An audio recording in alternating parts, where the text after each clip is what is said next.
আজকে আমরা জেনে নেব শিশুদের জন্মগত স্পাইনের সমস্যার জন্য আমরা কোন চিকিৎসক নির্ধারণ করব বা কোন চিকিৎসকের কাছে যাব। এই বিষয়ে কথা বলছি আমি ডাক্তার মোহাম্মদ নেফর রহমান, সহকারী অধ্যাপক, পেডিয়াট্রিক নিউরোসার্জারি বিভাগ, national institute of neurosciences and hospital এবং chief consultant Bangladesh paediatric neuro care centre. প্রথমেই জেনে নিই শিশুদের স্পাইনের জন্মগত কোন কোন সমস্যাগুলো হয়ে থাকে। শিশুদের স্পাইনের জন্মগত যে সমস্যাগুলো হয়ে থাকে সেগুলো হলো, দেখা যাচ্ছে স্পাইনের কোমরের নিচে থলথলে একটি ফোলা আছে যেটাকে আমরা মাইলোমেনগোসিল বলি, অথবা চর্বির মতন একটা ফোলা আছে যেটাকে লাইপোমাইলোমেনগোসিল বলি, অথবা চর্বি এবং পানির সংমিশ্রণে একটি ফোলা হয় যেটাকে টার্মিনাল মাইলোসিস্টোসিল বলা হয়। অথবা দেখা যাচ্ছে শিশুর পিঠে ছোট্ট একটি ফুটো আছে, ফুটো দিয়ে দেখা যাচ্ছে পুঁজ বের হচ্ছে যেটাকে আমরা বলি ডার্মাল সাইনাস ট্র্যাক্ট। অথবা শিশুর কোমরের পিছনে একগুচ্ছ চুল আছে, চুল থাকার কারণে দেখা যাচ্ছে কোমরের পিছনে চুলগুলো মোটা, সেটাকে স্পাইনাল ডিস্ট্রাফিজম বলি। এছাড়া শিশুদের দেখা যাচ্ছে স্পাইনের জন্মগত আরও বিভিন্ন ধরনের সমস্যার মধ্যে কিছু সময় সিলিঙ্গোমাইলিয়া, হাইড্রোমাইলিয়া বিভিন্ন ধরনের সমস্যা আমরা পেয়ে থাকি। সুতরাং শিশুদের স্পাইনের জন্মগত সমস্যা হলে কোন চিকিৎসকের কাছে নিয়ে যাবেন সেটা জানা অতীব জরুরি। কেন? কারণ যেহেতু এটা শিশুদের সমস্যা, স্পাইনের সমস্যা, আমরা সাধারণত যেগুলো পেয়ে থাকি শিশুদের স্পাইনের সমস্যা হলে কোনো একজন শিশু বিশেষজ্ঞের কাছে নিয়ে যান।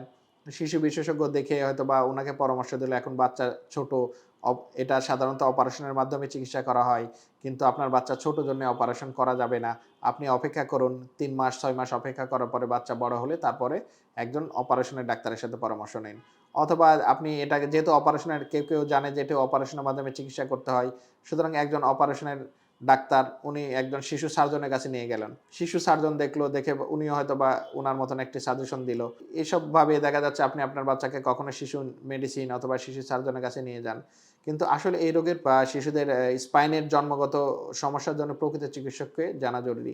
শিশুদের স্পাইনের জন্মগত সমস্যা হলে অধিকাংশ সমস্যাগুলোরই সাধারণত অপারেশনের মাধ্যমে চিকিৎসা করা হয়। যেসব ডক্টর শিশুদের স্পাইন নিয়ে কাজ করে থাকে বা স্পাইনের নার্ভ নিয়ে কাজ করে থাকে, সেসব চিকিৎসকই এই রোগের প্রকৃত চিকিৎসক। একজন পেডিয়াট্রিক নিউরোসার্জন শিশুদের স্পাইন নিয়ে কাজ করে থাকে এবং স্পাইনের নার্ভ নিয়ে কাজ করে থাকে। সুতরাং আপনার বাচ্চার যদি স্পাইনের কোনো সমস্যা হয় জন্মগত, তাহলে আপনি কালক্ষেপণ না করে দ্রুত একজন পেডিয়াট্রিক নিউরোসার্জনের পরামর্শ নিন। কারণ পেডিয়াট্রিক নিউরোসার্জন এই বিষয়ে দক্ষ, অভিজ্ঞ এবং সমসাময়িক জ্ঞানের অধিকারী এবং এই বিষয়ে ওনার দক্ষতাকে সর্বোচ্চ বলে ধরে নেওয়া হয়। স্পাইনের কিছু কিছু সমস্যার ক্ষেত্রে অতি দ্রুত অপারেশন করতে হয়। যেমন যদি আমরা মাইলোমেনগোসিলের কথা বলি, সাধারণত জন্মের ৭২ ঘন্টার মধ্যে অপারেশন করতে হয়।